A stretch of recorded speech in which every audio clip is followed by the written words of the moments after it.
అసలే వీడి గురించి ఒకణ్ణి వదిలేసుకున్నాను, ఒకణ్ణి పొట్టన పెట్టుకున్నాడు అంటూ ప్రభావతి మాట్లాడేసరికి తెలిసి తెలియకుండా మాట్లాడొద్దు ప్రభ అంటూ సత్యం గట్టిగా మాట్లాడతాడు. ఈలోపు రవి శృతి ఇంటికి వస్తారు. ఏం జరిగింది అని చెప్పనేసరికి, ఏంటి మా అంకుల్ ఇక్కడ ఉన్నారేంటి, అంకుల్ చాపాదిండు తీసుకుని ఇక్కడికి వచ్చారేంటి అని చెప్పనేసరికి, రూమ్స్ కోసం లేవని మామయ్య గారు హాల్లో పడుకుంటానన్నారు అంటూ రోహిణి చెప్పేసరికి, ఏంటి అంకుల్ మీరు ఎలా మాట్లాడుతున్నారు, మీరు హాల్లో పడుకోవడం ఏంటి అంకుల్, అసలే మీ ఆరోగ్యం బాగోలేదు, మీరు బయట చలికి ఇలా కింద పడుకోవడం అంత మంచిది కాదు, మీరు లోపల గదిలోనే బెడ్ మీదే పడుకోవడం మీ ఆరోగ్యానికి ఎంతో మంచిది, మీరు ఇలా బయట పడుకోకండి, అయినా రూమ్స్ గురించి గొడవ పడడం ఏంటి అంకుల్, అందరూ కలిసి ఉన్నప్పుడు చిన్న చిన్న ప్రాబ్లమ్స్ రావడం కామనే, అలాంటిది రూమ్స్ కోసం ఎందుకు ఇంత గొడవ జరగాలి, ఇంత ఎలా చెయ్యాలి అంటూ మాట్లాడేసరికి, నువ్వేం బాధపడకమ్మా శృతి, నువ్వు బాలు వాళ్ళ రూమ్లోనే ఉండొచ్చు, వాడిని వాడి పెళ్ళాన్ని ఇద్దరిని కూడా బయటికి గెంటేస్తాను, వాళ్ళ ఇంట్లో ఉండనవసరం లేదు, నా పెద్ద కొడుకు మనోజు చిన్న కొడుకు రవి ఉంటే చాలు, వీడిక్కడ ఉండే పని లేదు, వీళ్ళ ఇంట్లోంచి వెళ్ళిపోండి అని చెప్పనేసరికి, ఎందుకు వెళ్ళాలి ప్రభా, అసలు వాళ్ళు ఏం తప్పు చేశారని వెళ్ళాలి అనగానే, ఏం తప్పు చేశాడా, నా పెద్ద కొడుకును వాడి పొట్టన పెట్టుకున్నాడు అని చెప్పనేసరికి, అలా అయితే వెళ్ళాల్సింది బాలు మీనా కాదు, రోహిణి మనోజ్ అంటూ చెప్పేసరికి, ఏం మాట్లాడుతున్నారండి, వాడెందుకు వెళ్ళాలి, వాడేం తప్పు చేశాడు, ఆ 40 లక్షలు కూడా వాడు ఏమీ కావాలని పోగొట్టలేదు కదా, ఆ అమ్మాయి మోసం చేసి డబ్బులు తీసుకువెళ్ళిపోయింది, ఆ మాత్రం దానికే వాడినెందుకు బలి చేస్తారు, వాడు మాత్రం బాధపడడం లేదా, వాడు మాత్రం డబ్బులు పోయాయని ఎంతో వేదన చెందుతున్నాడు అని చెప్పనేసరికి, నేను మాట్లాడేది డబ్బుల కోసం కాదు, వాడి నిజస్వరూపం గురించి చెప్తున్నాను అంటూ మాట్లాడేసరికి ఒక్కసారిగా మనోజ్ షాక్ అయిపోతాడు. ఇప్పుడు నాన్న నేనే ఆ హత్య చేశానని చెప్పేస్తాడా ఏంటి, అన్నయ్యని నీళ్ళల్లోకి తోసేసింది నేనేనన్న విషయం నాన్నకు తెలుసా ఏంటి, మరి నాన్న అలా ఎందుకు మాట్లాడుతున్నాడు, బాలుగాడికి నాకు తప్ప ఎవరికీ తెలియదు, బాలుగాడి ఇప్పటి వరకు ఆ విషయం బయట పెట్టలేదు, ఇక మీదట బయట పెడతాడని కూడా అనుకోను, మరి నాన్న దేని గురించి మాట్లాడుతున్నాడు, కొంప తీసిన జాబ్ పోయిందన్న విషయం నాన్నకు కానీ తెలిసిపోయిందా ఏంటి అనుకుంటూ టెన్షన్ పడుతూ ఉంటాడు మనోజ్. అయితే ఏంటండి ఏం మాట్లాడుతున్నారు, రోహిణిని మనోజ్ని ఇంట్లోంచి బయటికి పంపించడం ఏంటి, వాళ్ళని ఎందుకు పంపించాలి, నాకు ఇష్టం లేని వాళ్ళే నా ఇంట్లో ఉండడానికి వీల్లేదు, నాకు ఇష్టమైన వాళ్ళే ఇంట్లో ఉండాలి అంటూ ఇక ప్రభావతి చెప్పేసరికి, ఇష్టమైన వాళ్ళ అంటే ఎవరు, వీడేమన్నా బయట దొరికితే తీసుకొచ్చి పెంచుకున్నామా ఏంటి, మన కడుపును పుట్టినవాడే కదా, మరి అందరి కొడుకుల్లా వీడిని ఎందుకు చూడలేకపోతున్నావు ప్రభా, ఇంటిల పాదికి కష్టపడి భోజనం పెట్టేది వాడు మాత్రమే, ఇంట్లో వాళ్ళందరికీ కడుపు నిండా వండి పెట్టేది వాళ్ళ ఆవిడి మాత్రమే, అలాంటిది వాళ్ళని చూడలేను, ఇంట్లో ఉండడానికి వీల్లేదు అంటూ ఎలా మాట్లాడగలుగుతున్నావు ప్రభా అని చెప్పనేసరికి, నా పెద్ద కొడుకును చంపిన వీడు ఇంట్లో ఉండడానికి వీల్లేదు అంటూ మళ్ళీ ప్రభావతి అనేసరికి, సత్యం అయితే మనోజ్ చెంప చెల్లు అనిపిస్తాడు.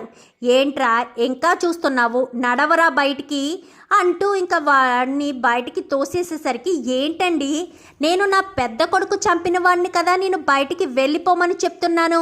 మనోజ్ను తోసేస్తారేంటి అనగానే, తోసేసి అప్పుడు నీళ్ళల్లో చంపింది మనోజే కాబట్టి అని చెప్పనేసరికి, ఏం మాట్లాడుతున్నారండి అనగానే, నిజం కాబట్టి చెప్పరా అంటూ చాచి పెట్టి కొట్టేసరికి, అవునమ్మా అన్నయ్య ఎంత వద్దు వద్దు అని చెప్తున్నా కానీ నేనే వినిపించుకోకుండా అన్నయ్యని నీళ్ళల్లోకి తోసేశాను, బాలు పాపం కాపాడడానికి ఎంతో ప్రయత్నించాడు, తన ప్రాణాలకి పణంగా పెట్టి మరీ అన్నయ్యని కాపాడడానికి చాలా ప్రయత్నం చేశాడు, కానీ వాడు కాపాడలేకపోయాడు, నువ్వున్న కోపంలో ఎక్కడ నన్ను ఏం చేస్తావేమోనన్న భయంతో, అసలే బాలుగాడంటే నీకు ఇష్టం లేదు కాబట్టి వాడు నిజం చెప్పడు కూడా అని నేను వాడి మీదకి నేరం నెట్టేశాను, నిజానికి అన్నయ్య చనిపోవడానికి కారణం నేనేనమ్మా, బాలుకేం తెలీదు అంటూ మనోజ్ మాట్లాడేసరికి ఒక్కసారిగా ప్రభావతి కుప్పకూలిపోతుంది. ఇన్ని సంవత్సరాలు నేను బాలుగాడే నాకు పెద్ద కొడుకుని చంపాడు అని ఎంతగానో వాణ్ణి బాధ పెట్టాను, వాడే నా కొడుకు దూరం చేసింది వాడే అని వాడిని ఎన్నో మాటలంటూ హింసించాను. నిజానికి చంపింది వాడు కాదా, నువ్వా అంటూ ఇంకా మనోజ్నైతే చెంప చెల్లు మనిపించేసరికి అమ్మ అని చెప్పాను. కానీ నోరు ముయ్యిరా, ఎవరేరా నీకు అమ్మ, ఎవరు? ఇన్ని రోజులు బాలుగాడు చెయ్యని నేరానికి శిక్ష అనుభవించాడా? ఇంటికి వచ్చిన తర్వాత కూడా వాడికి మనశ్శాంతి లేకుండా చేసావు కదరా, నువ్వు అసలు మనిషివేనా అని చెప్పి ఇంకా ప్రభావతి కాస్త మనోజ్ ఆ చెంప ఈ చెంప వాయిగొట్టేసరికి ఎప్పటికైనా అర్థమైందా ప్రభ, ఎవరు ఏం చేశారో, ఎవరు ఎలాంటి తప్పు చేశారో కళ్ళతో చూసిన దాన్నే నమ్మకూడదు అంటారు. నేను మళ్ళీ వెనక్కి రావడం, అందుకే ఆ రోజు నేను బాలుని నిలదీసి అడిగితే అవును మనోజ్ అన్నయ్యే తోసేశాడు, కానీ ఆ విషయం చెప్తే అమ్మకు నేనంటే ఇష్టం లేదు కదా నాన్న, మనోజ్ అన్నయ్యని కూడా దూరం చేస్తే అమ్మ తట్టుకోలేదు, అందుకని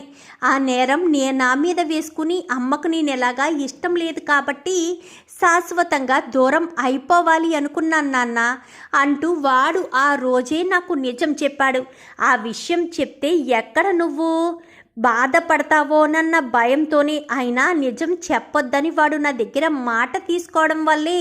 నేను ఎన్ని రోజులు వాడికి నిజం చెప్పలేదు అంటూ సత్యం అనేసరికి ఒక్కసారిగా ప్రభావతి కుప్పకూలిపోతుంది. తప్పు చేసిన వాడిని నెత్తినెక్కించుకుని ఏ తప్పు చేయని వాడిని ఎన్ని సంవత్సరాలుగా శిక్షిస్తూ వచ్చానా, వాడిని నేను ఇన్ని సంవత్సరాలుగా బాధ పెడుతూ వచ్చానా, ఎంత పెద్ద పొరపాటు చేశానో, వాడిని నేను ఎంతలా బాధ పెట్టాను. వాడు తప్పు చేయలేదు, నా